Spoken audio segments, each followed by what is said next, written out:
কত রকমের ঘটনা ঘটছে।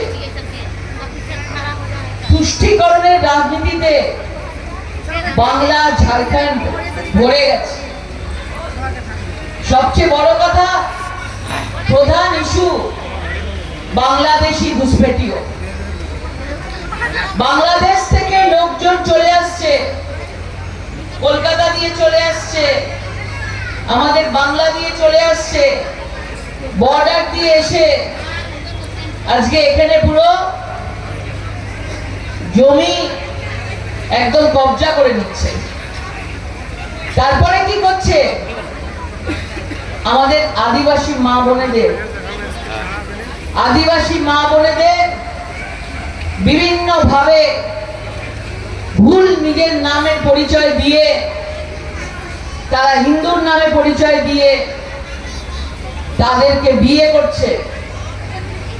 তারপর তারা কোন নির্বাচন হোক, কোন পঞ্চায়েত হোক, সেইখানে তার বউকে মুখ বানিয়ে দিয়ে জেতার পরে তারপরে নিজেরাই শাসন চালাচ্ছে।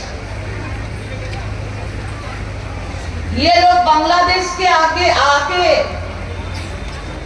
यहाँ पर शासन चला रहे हैं। আপনারা সবাই দেখেছেন বাংলাদেশে এখন কি অবস্থা, দেখছেন তো টিভিতে? বাংলাদেশের অবস্থা দেখছেন তো? বাংলাদেশে কোনো পুজো করা যাবে না এখন। রাস্তায় সবাই মিছিল বেরোচ্ছে, কোনো দুর্গা পুজো যেন না করা হয়। দুর্গা ঠাকুর ভেঙে দেওয়া হচ্ছে। দুর্গা পুজো করতে গেলে 5 লাখ টাকা লাগবে বলছে।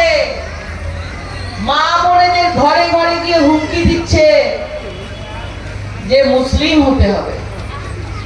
কারণ বাংলাদেশটা পুরো